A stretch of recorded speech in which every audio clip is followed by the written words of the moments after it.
네, 오늘은 요한계시록 59번째 시간입니다.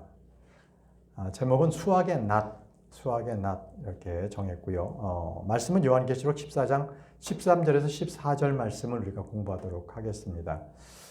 여러분들은 유대인들이 애초부터 그들은 유목민족이라고 생각하십니까? 아니면은 농업하는 농부라고 생각하십니까? 보통 시편 같은 데 보게 되면 많은 목자, 어린 양, 이렇게 양들이 나오기 때문에 보통은 유대인들을 융업민족으로 생각하기가 쉽습니다. 그렇지만 예로부터 이스라엘은 바로 가나안 땅에 들어가서 그 땅을 할애를 받고 각 지파별로 농경 사회를 이뤘습니다. 그들은 정확하게 농경민족이었습니다. 그래서 그들은 소출에서 나온 것을 주님 앞에 11조를 드렸던 것이죠. 소출에서 나온 것을 11조를 드렸던 것입니다. 이스라엘이 이제 로마의 타이투스 장군에게 완전히 이제 전멸이 돼서 유대인들이 이 예루살렘에 남아있을 수가 없었습니다. 그래서 그 이후에는 각 나라별로 다 흩어져서 살았습니다. 각 나라에 흩어져 살아서 거기서 농사를 지을 수가 없었습니다. 그렇기 때문에 그들은 이제 그들의 생존을 위한 업종을 상업으로 선택했던 것입니다. 상업. 그러므로 해서 그들은 이제 악착같이 돈을 모아서 여러 나라에서 또 미움을 받기도 했습니다. 그러나 지금 오늘날 유대인들은 전 세계에 그러한 금융계를 휘어잡고 있는 겁니다. 우리가 다시 한번 생각해야 될 것은 이 유대인들은 본래 농경민족이었다. 이것입니다. 그래서 주님께서는요, 많은 말씀 중에서 이렇게 수확한다, 씨, 밭, 이런 여러 그러한 비유를 말씀을 하셨던 것입니다. 이 율법에서도요, 땅에도 안식년을 조라 해서 희년이 있습니다. 바로 70년이 되는 때, 그때는 아무것도 뿌리지 말라는 거예요. 땅도 쉬게끔 하라는 겁니다. 그럼 유대인 민족들은 어떻게 먹고 삽니까?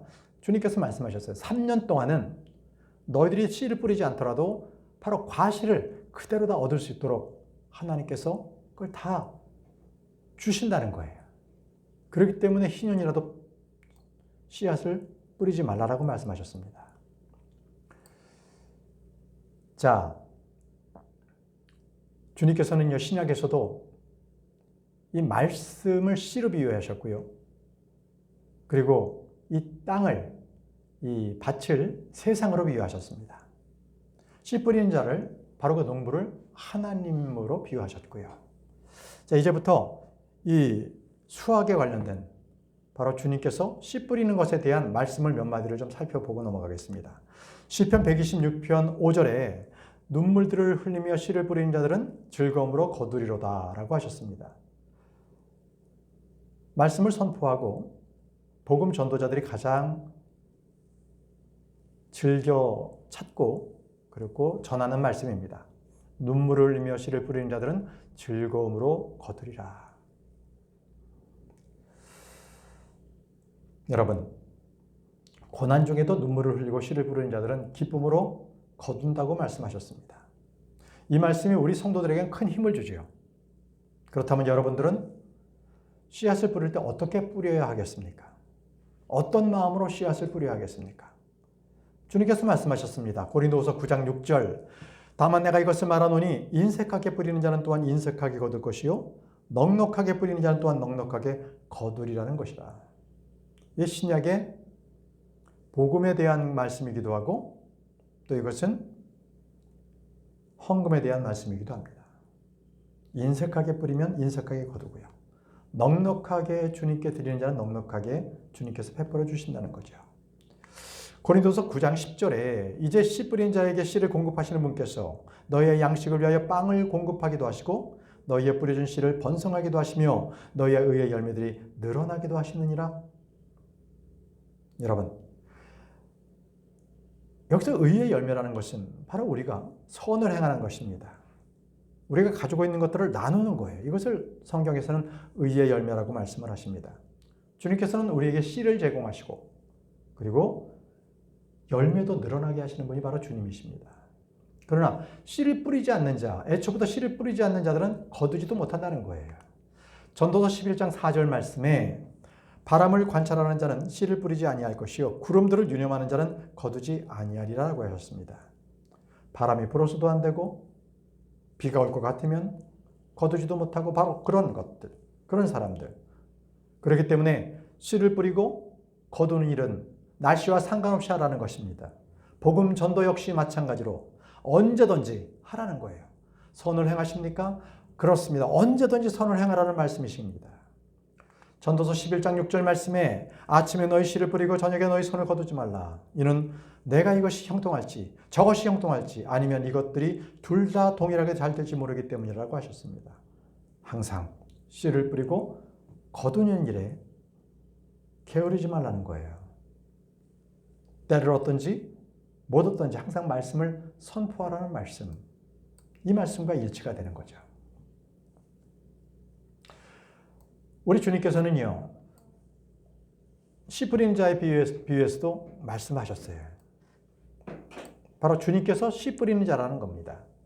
동시에 주님은 수확을 하시는 분이에요. 수확도 하십니다.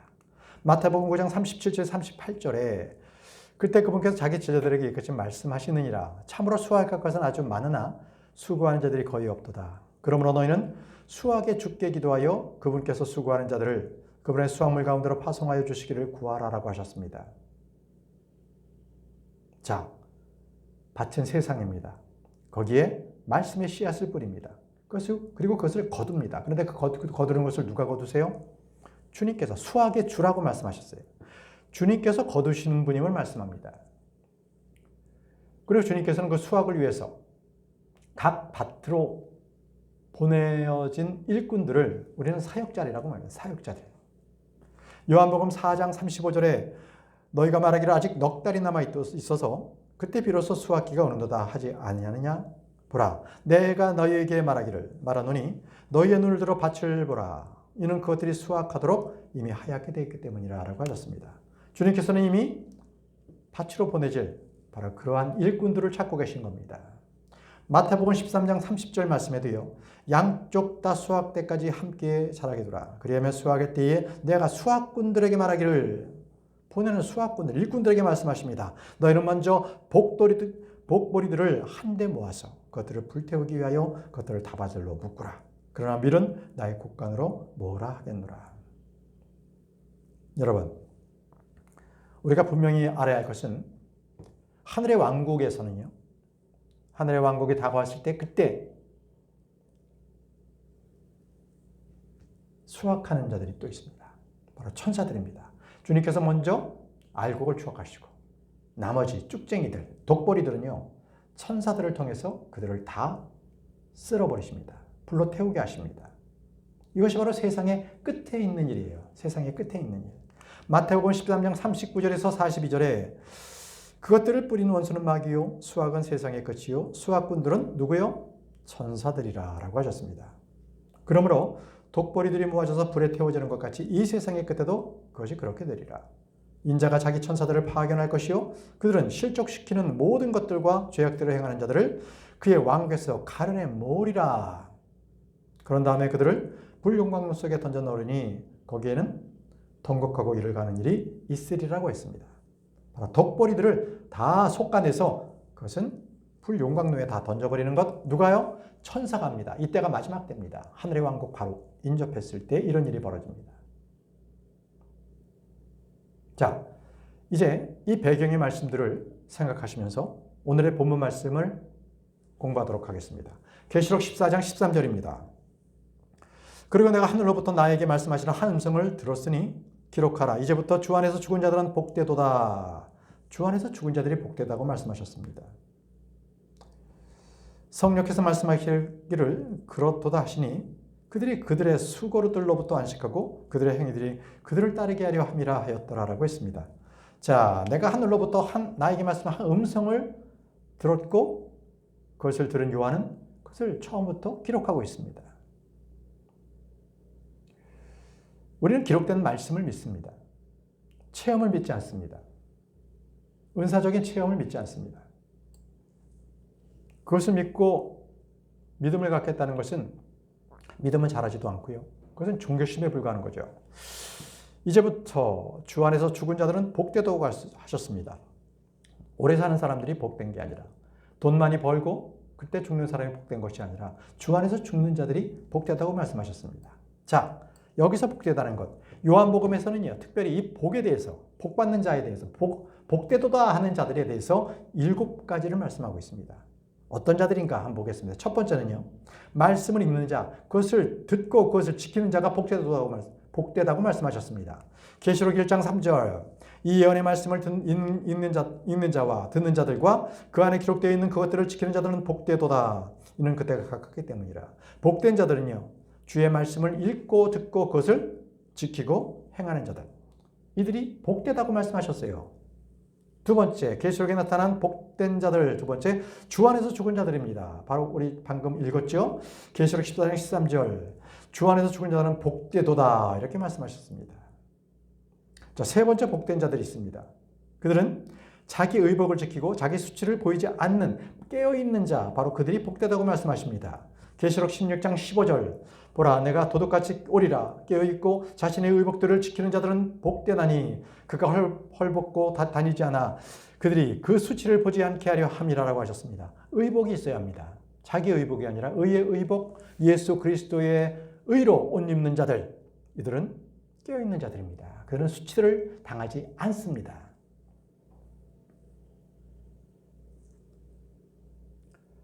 네 번째, 복된 자들입니다. 바로 어린 양의 혼인 만찬에 부름받은 자들입니다. 어린 양의 혼인 만찬에 부름받은 자들, 계시록 19장 9절입니다. 그리고 그가 나에게 말하기를 어린 양의 혼인 만찬으로 부르심을 받은 자들은 복되도다라고 하셨습니다. 어린 양의 혼인 만찬에 부르심을 받은 자들은 다 구원받은 자들입니다. 그들은 복됩니다. 다섯 번째, 첫째 부활에 참여한 자들입니다. 첫째 부활에 참여한 자들은 복됩니다. 계시록 20장 6절, 첫째 부활에 참여하는 자는 복되고 거룩하도다. 둘째 사망에 그러한 자들을 다스릴 권능이 없고 오히려 그들이 하나님의 제사장들과 그리스도의 제사장들이 될 것이요 그분과 함께 1000년 동안 통치할 것이라. 복된 거예요. 첫째 부활에 참여했기 때문에 둘째 사망에 그들을 다스릴 권능이 없고 그들은 하나님의 제사장, 그리스도의 제사장에 대해서 그분과 함께 1000년 동안 다스린다는 그 복을 받게 됩니다. 여섯 번째, 바로 이 책의 예언들의 말씀을 지키는 자들입니다. 바로 요한계시록의 말씀들을 철저하게 지키는 자들은 복되다고 말씀하십니다. 계시록 22장 7절, 보라, 내가 속히 오리라. 이 책의 예언이 말씀하시는 것들을 지키는 자는 복되도다고 했습니다. 마지막 7번째, 그분의 명령들을 행하는 자들은 복됩니다. 계시록 22장 14절, 그분의 명령들을 실행하는 자들은 복되도다. 이는 그들이 생명나무에 대한 권리를 가져오게 하려 하며 그 도성 안으로 대문들을 통하여 들어오게 하려 함이라 했습니다. 자, 주님의 말씀의 명령들을 행하는 자들, 그들이 복된 자들입니다. 다시 본문 말씀으로 돌아갑니다. 계시록 14장 13절, 이제부터 주 안에서 죽은 자들은 복되도라고 말씀하셨습니다. 이제부터가 뭐예요? 바로 천년왕국의 바로 도래하고 그 시점입니다. 대환란 때. 자, 그런데 어느 시대에서나 성도들의 그 죽음은 주님 앞에 아주 보배로운 겁니다. 보배로운 거예요. 시편 116편 15절에 주의 성도들의 죽음은 그분의 목전에 보배롭도다라고 하셨습니다. 주의 성도들의 죽음은 그분 목전에 보배롭다. 그래서 사도 바울은요, 신약교회 성도들에게 이 성도들의 이 죽는다는 것은 육체 안에 있는 것보다 훨씬 더 유익하다는 거예요. 더 좋은 거라고 합니다. 죽음이라는 게 그리스도와 함께 있기 때문에 죽는 것이 더 좋다라는 거예요. 빌립보서 1장 22절에서 23절 말씀에 그러나 만일 내가 육체 안에서 산다면 이것은 나의 수고의 열매니라. 그럼에도 내가 무엇을 선택해야 하는지 나는 모르겠노라. 이는 내가 둘 사이에 끼어 있기 때문이라. 죽음 또는 현재의 이 땅에서 살고 있는 거예요. 두 가지 사이에 끼어 있다는 거예요. 떠나서 그리스도와 함께 있고 싶은 갈망이 있으니 그것이 훨씬 더 좋으나라고 했습니다. 죽어서 도리어 예수 그리스도와 함께 있는 바로 그것이 복되다는 거예요. 그러고 싶다는 겁니다. 여러분, 대환란 때 그때 죽임당한 자들은 하늘에서 보상을 받습니다. 그들 역시 첫째 부활에 참여한 자가 되고 사망의 권세에 놓이지 않게 되고 1000년 동안 그들은 통치자로서 주님과 함께 통치하게 되는 그런 복을 받습니다.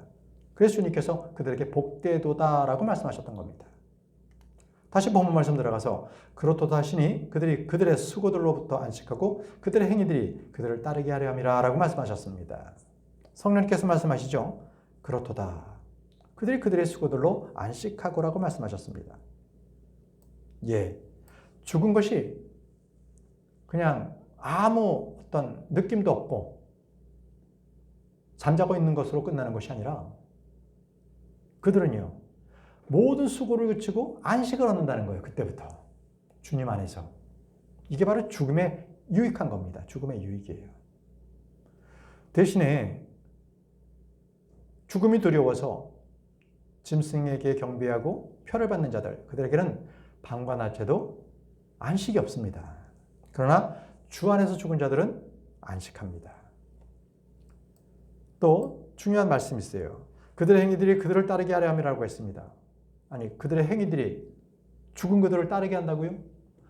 여러분, 유행가 가사도 있잖아요. 인생은 나그네 길. 빈손으로 왔다가 빈손으로 간다 그러잖아요. 그러니까 죽을 때 아무것도 가져가지 못한다고 얘기를 합니다. 자, 보시죠. 시편 49편 17절입니다. 이는 그가 자신이 죽을 때 아무것도 옮겨가지 못할 것이기 때문이라. 그의 영광은 그를 따라 내려가지 못하리라고 했습니다. 분명히. 그렇죠? 자, 욥기 1장 21절에도요. 내가 나의 어머니 태에서 맨몸으로 나왔으니 내가 맨몸으로 그리 되돌아가리라. 자, 맨몸으로 간다 그랬습니다. 자, 그런데 분명히 오늘 요한계시록 14장 13절에서는 분명히 말씀하셨어요. 대환란 때 주 안에서 죽은 자들은 그 죽음과 더불어 그들의 행위가 그들을 따라간다는 거예요. 이게 무슨 소리입니까? 이 땅 가운데서 그들의 행한 행위가 저 하늘에서 끝나지 않고 그대로 그들의 행위들을 가지고 하늘로 올라간다는 거예요. 왜요? 그들의 행위들로부터 그들이 보상과 상급을 받기 때문에 그렇습니다. 보상과 상급을 받습니다. 이 땅에서 자기가 어떻게 행했느냐, 어떻게 믿음으로부터 행했느냐에 따라서 저 삶에, 저 하늘에서 있어서 영광과 보상과 유업이 달라진다는 것이죠. 여러분들은 어떻습니까? 우리 또한 이 땅에서 어떻게 예수 그리스도를 믿고 살아가느냐에 따라서, 어떻게 살았느냐에 따라서 저 하늘의 영광과 유업과 보상이 달라집니다. 그러나 많은 크리스찬들이 그것을 잊고 살아요. 그렇지 않은 것처럼 살고 있습니다. 여러분, 죽음이란 말이죠. 이 세상에서 저 하늘로 가거나 이 땅에서 저 하늘로 가거나 이 땅에서 저 지옥으로 가는 두 가지 길밖에 없는 겁니다. 죽음이 그런 겁니다. 여러분, 그들의 행위들이 그들을 따르게 한다고 말씀하셨죠. 여러분들은 이 말씀에 깨어있기 바랍니다. 지금 느슨하게 믿음 생활하고 느슨하게 행동하는 사람들은 그 혼이 깨어나서 주님으로부터 그 부흥의 그러한 계기가 되길 바랍니다. 여러분, 이 땅에서 우리가 육신을 입고 그렇게 한 행위는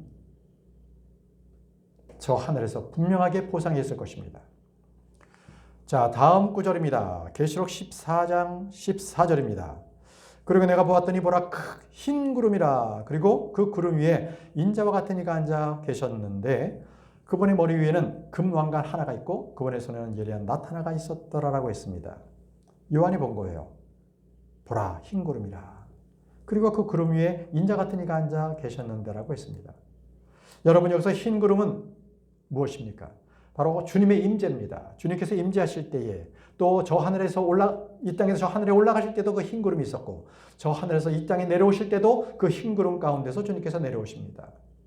우리 역시 부활이나 그리고 휴거할 때 바로 이 흰 구름 속으로 올라갑니다. 이 흰 구름은 바로 주님의 임재, 주님과 함께하는 구름입니다. 여기서 요한은 인자와 같은 이라고 말씀을 기록했습니다. 인자와 같은 이 무슨 얘기예요? 사람의 아들이라는 겁니다. 인자, 사람의 아들. 하나님의 아들이라는 것은 하나님이라는 뜻이고요. 사람의 아들이라는 것은 사람이라는 겁니다. 예수 그리스도께서는 100% 사람, 100% 하나님이셨습니다. 이 땅에서 계실 때 100% 사람이셨습니다. 그리고 그분은 100% 하나님이 머물리고 이 땅에 오신 것이죠.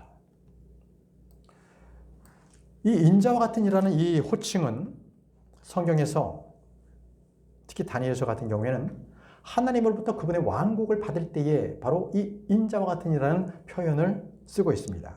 다니엘서 7장 13절에서 14절입니다. 내가 밤에 현시들 가운데서 보았더니 보라 인자와 같은 이가 하늘의 구름들과 함께 오셨고 태고의 날부터 계시는 분께서 나오셨는데 그들이 그를 그분 앞으로 가까이 모셨더라. 그러자 거기에서 그의 통치권과 영광과 왕국이 주어졌더라. 하늘의 왕국이 바로 그 인자에게 주어졌다는 것입니다. 이는 모든 백성들과 민족들과 언어들이 그를 섬기게 하려 하며 그의 통치권은 영원한 통치권이요 사라지지 아니할 통치권이니 그의 왕국은 멸망하지 아니할 왕국이라. 천년 왕국 지나서도 영원한 왕국 바로 그것을 통치할 분 바로 예수 그리스도십니다. 그에게 통치권과 영광과 그 왕국이 주어진다는 거예요. 누구에게? 인자에게. 그래서 주님께서는요 선택하신 백성을 반드시 구원하시는 분이십니다. 반드시 선택하신 분. 이게 미리 알고 하나님께서 선택을 미리 예정하신 분, 예정한 사람만 선택하는 것이 아니라 하나님께서 나를 믿으면 너는 구원받으리라 했던 바로 그 말씀대로 행한 자들, 그들이 택함 받은 자들이에요. 그들에게 이렇게 말씀하십니다. 시편 80편 17, 19절. 당신의 오른손의 사람 위에 당신께서 자신을 위하여 강하게 하신 인자 위에 당신의 손을 얹으소서. 자, 누구예요? 당신의 오른손의 사람 위에 인자 위에 당신의 손을 얹으소서. 그러므로 당신께서 그러므로 저희가 당신으로부터 뒤로 물러가지 아니하겠나이다. 우리를 살아나게 하소서. 그리하면 저희가 당신의 이름을 부르겠나이다. 오 만군의 주 하나님이여 저희를 다시 돌이키시고 당신의 얼굴에 빛나게 하소서. 그리하면 저희가 구원을 받으리라. 주님께서 우리를 구원해 주시는 분이세요. 그리고요 주님께서는요 이 모든 것들이 그분의 발 아래 놓고 복종하게 하시는 분이세요. 바로 그분이 인자와 같으신 인자십니다. 히브리서 2장 8절입니다. 히브리서 2장 8절. 당신께서는 모든 것들을 그의 발 아래에 놓으시어 복종하게 하셨나이다. 이런 것에서 모든 것들을 그의 아래에 놓으시어 복종하게 하셨기 때문에 그분은 그의 아래에 놓지 않은 것들은 아무것도 남기지 아니하셨느니라. 모든 것들이 우리 주 예수 그리스도의 그 발 아래 다 복종을 한다는 거예요. 언제? 주님 다시 오실 때. 주님께서는 반드시 구름을 타고 이 땅에 오실 것입니다. 사람의 아들로서 오실 것입니다. 그리고 주님께서는 왕으로서 금 왕관을 쓰고 통치를 하실 것입니다.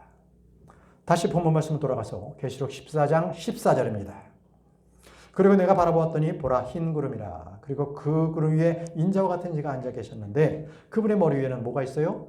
금 왕관 하나가 있다는 거예요. 금 왕관 하나. 그리고 그분의 손에는 예리한 낫 하나가 들렸다는 것이죠. 특징입니다. 그분의 머리 위에 금 왕관이 있고 그분의 손에는 예리한 낫이 있다. 여기서 지금 낫을 들고 있는 것은 바로 재림하시는 주 하나님을 나타내고 있는 거예요. 주님께서 말씀하셨어요. 마태복음 3장 11절에 12절에 나는 정녕 회개에 이르게 하기 위하여 너에게 물로 침례를 주노라. 그러나 내 뒤에 오시는 그분께서는 나보다 더 막강하시나니 나는 그분의 신발들을 받쳐들 만한 자격도 없노라. 그분께서는 너희에게 성령님으로 침례를 주실 것이요 또 불로 침례를 주시리라. 그분의 키즈라는 거예요. 키즈. 자신의 손에 들려줄 것이요. 그분께서 자신의 마당을 철저하게 깨끗하게 치우실 것이요. 자신의 미라를 곡식창관으로 모으시라. 그러나 쭉정이는 그분께서 꺼지지 않는 불로 태워버리시라. 여기서 밀은 곡식창고, 쭉정이는 불로. 여기서 이것이 바로 성령님으로 침례를 받는 것은 바로 알곡들은 침례받고 불로 침례를 받는 것은 바로 꺼지지 않는 불로 태워 죽인다는 겁니다.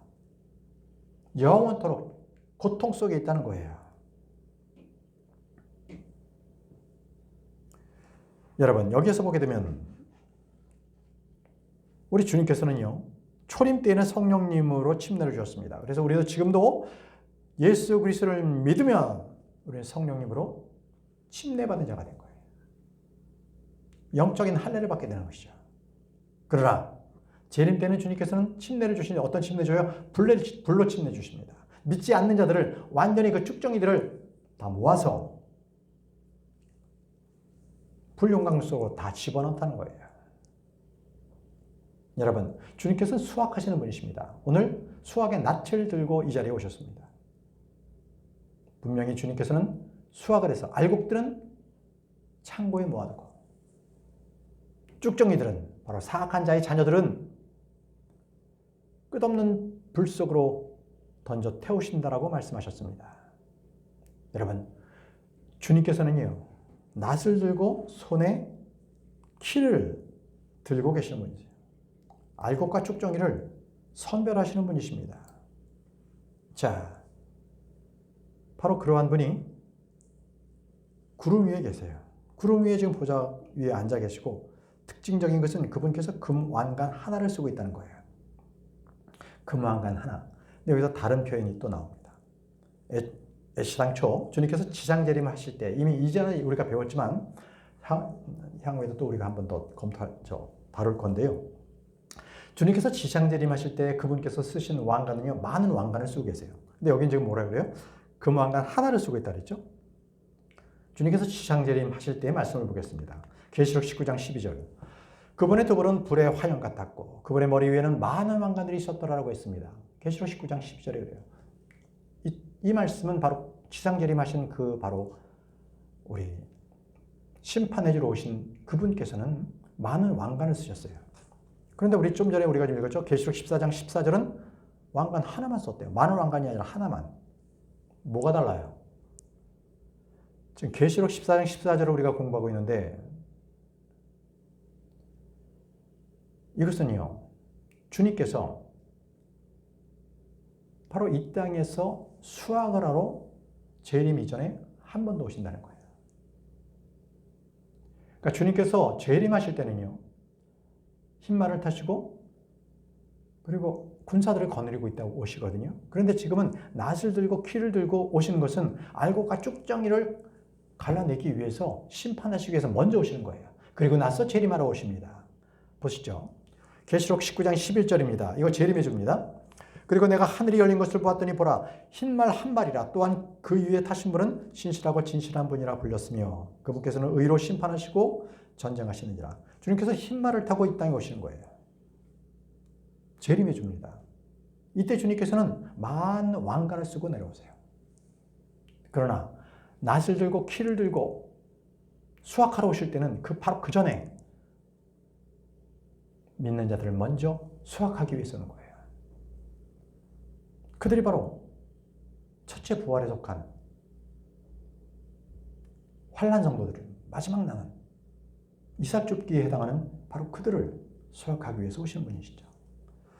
다시 한번 재림의 주를 보겠습니다. 요엘서 2장 11절입니다. 그래 주께서 자신의 군사 앞에서 자신의 음성을 발하시리라. 이는 그분의 진영이 아주 대단히 크기 때문이요. 자신의 군사 앞에서 그 진영이 굉장히 크다고 말씀하세요. 많은 군사들과 함께 이 땅에 오십니다. 언제? 재림하실 때, 심판하실 때 말이죠. 자신의 말씀을 집행하시는 분께서 강하게 하시기 때문이라. 그게 언제입니까? 주의 날입니다. 주의 날이 위대하고 몹시 공포스럽기 때문이라. 그러니 누가 그 날을 견딜 수 있겠느냐라고 말씀합니다. 믿지 않는 자들 심판하러 오시는 거예요. 마지막 심판으로 오실 때 주님께서 재림하실 때는 그때는 죄인들을 자비 없이 죽이실 거예요. 이사야 63장 4절과 6절 말씀 오늘의 마지막 말씀입니다. 이사야 63장 4절과 6절. 이는 복수의 날이 그의 마음속에 있고 나의 구속받은 해가 오고 있기 때문이라. 그런즉 내가 나의 분노 가운데 백성들을 짓밟고 나의 노염 가운데서 그들을 취하게 하겠노라. 그리하여 내가 그들의 힘을 땅까지 끌어내리겠노라. 여러분, 우리가 오늘은요, 계시록 14장에서 주님께서 지상재림 하시기 바로 전에 이 예리한 낫을 들고 먼저 오신다는 거예요. 그때는 뭐 하러요? 땅의 수확물을 먼저 거두려고 오시는 거예요. 그래서 오늘은요, 바로 수확의 낫을 들고 계신 예수님에 대해서 우리가 공부했습니다. 이 수학물에는요, 세 가지가 있어요. 수학물에는. 그것을 그 세 부류를 다 첫째 부활이라고 하는 첫째 부활. 첫째 부활에 참여한 자는 복이 있다고 하는데, 우리 다음 시간에는요, 이 첫째 부활이 이 세 부류가 어떤 부류인지 이 부분을 좀 심층적으로 공부하도록 그렇게 해보겠습니다. 오늘은 시간이 돼서 여기에서 마치겠습니다. 기도합니다.